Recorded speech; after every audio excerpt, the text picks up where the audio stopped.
मेरठ के चर्चित नीले ड्रम हत्याकांड की आरोपी मुस्कान रस्तोगी की गोद में आई नन्ही राधा की तकदीर पर काल कोठरी का अंधेरा नहीं बल्कि राजयोग की चमक दिखाई दे रही है। जेल के साए और पुलिस के पहरे के बीच जन्मी इस बच्ची को लेकर ज्योतिषी राहुल अग्रवाल ने एक बेहद सकारात्मक और चौंकाने वाली भविष्यवाणी की है, जो अपराध की दुनिया से बिल्कुल परे है। नमस्कार, आप देख रहे हैं इंडिया और मैं हूं आपके साथ निशांत गुप्ता। ज्योतिषी राहुल अग्रवाल की ज्योतिषीय गणना के मुताबिक धनु राशि और पूर्वाषाढ़ा नक्षत्र के चौथे चरण में जन्मी यह बच्ची जन्मजात विजेता है।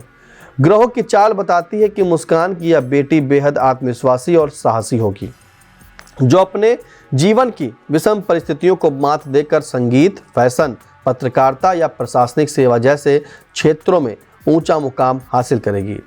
24 नवंबर को पिता के जन्मदिन पर जन्मी यह बच्ची भविष्य में समाज में वह मान सम्मान अर्जित करेगी, जो उसके माता पिता के कृत्यों के चलते धूमिल हो गया था।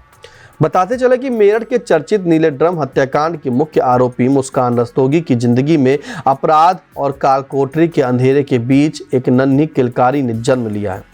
24 नवंबर की शाम मेरठ मेडिकल कॉलेज के लेबर रूम में जब मुस्कान ने एक स्वस्थ बेटी को जन्म दिया तो तारीखों के खेल ने सबको चौंका दिया, क्योंकि ठीक इसी तारीख को उसके मृतक पति सौरभ का भी जन्मदिन होता था, जिसकी हत्या का आरोप मुस्कान पर है।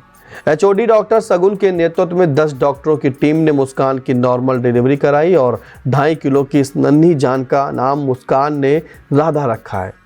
सलाखों के पीछे और पुलिस के कड़े पहरे में जन्मी इस बच्ची के भविष्य को लेकर मेरठ के ज्योतिषी राहुल अग्रवाल ने बेहद महत्वपूर्ण और सकारात्मक भविष्यवाणी भी की है, जो अपराध की परछाई से बिल्कुल उलट है।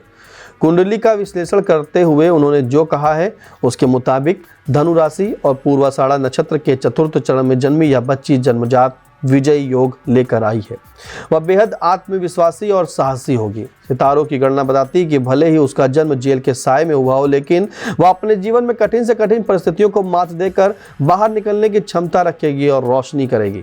ज्योतिषों के अनुसार बच्ची का भविष्य संगीत, फैशन, पत्रकारिता या प्रशासनिक सेवाओं में बेहद उज्जवल है और वह समाज में वह सम्मान अर्जित करेगी, जो शायद उसके माता पिता नहीं कर सके। नामकरण के लिए ड़ाक्षर या यासिका नाम सुझाया गया।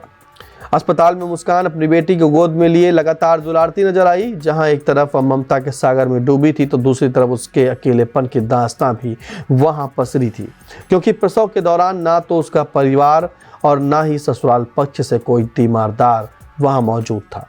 बच्ची की दवा, कपड़े और ज़रूरतों का पूरा जिम्मा जेल अधीक्षक डॉक्टर वीरेश राज शर्मा और जेल प्रशासन ने उठाया है। उधर मृतक सौरभ के परिवार ने स्पष्ट कर दिया कि वे डीएनए टेस्ट के बाद ही तय करेंगे कि बच्ची को अपनाना है या नहीं। वहीं जेल में बंद प्रेमी साहिल ने भी जेल स्टाफ से बच्चे के जन्म की जानकारी ली। फिलहाल जेल मैनुअल के अनुसार यह मासूम अगले 6 साल तक अपनी मां के साथ जेल की 4 दीवारों में ही रहेगी, जहां उसके टीकाकरण और आंगनबाड़ी शिक्षा का प्रबंध किया जाएगा। अपराध, पश्चाताप और नवजीवन के इस द्वंद्व के बीच राधा का जन्म एक नई कहानी लिख रहा है।